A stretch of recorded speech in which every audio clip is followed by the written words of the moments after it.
Well, hello there, I do hope you're all well. Now, is this a beautiful, powerful takedown of this extreme Brexit Tory Government on the NHS strike?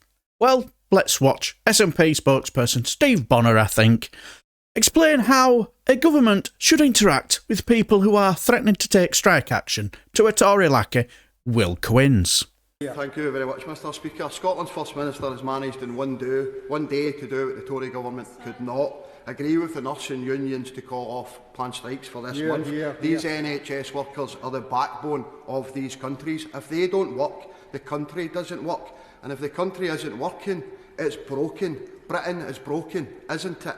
And Brexit has broken Britain, hasn't it? The Tories won't negotiate, and the Labour opposition spokesperson is branded by the BMA as hostile to unions, while in Scotland the strikes are off, and they're off permanently. Mr Speaker, an offer of 7.5% has been negotiated and agreed, an 11.4% pay rise for the lowest across the board in NHS Scotland. Why is the UK Government refusing to give a decent pay increase to public servants when they have all the financial power to do so?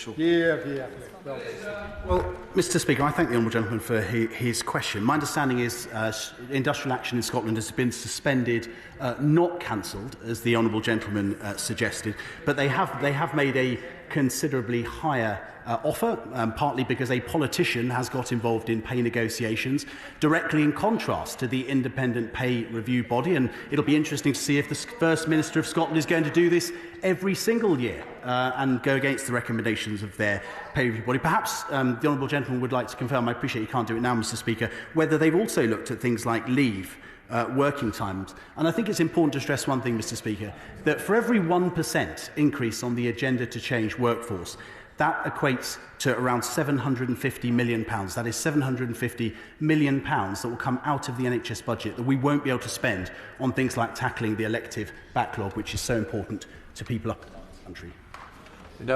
Well, I do agree with Steven Bonnar. Britain is broken. Also, Will Quince, permanent or suspended. Who cares?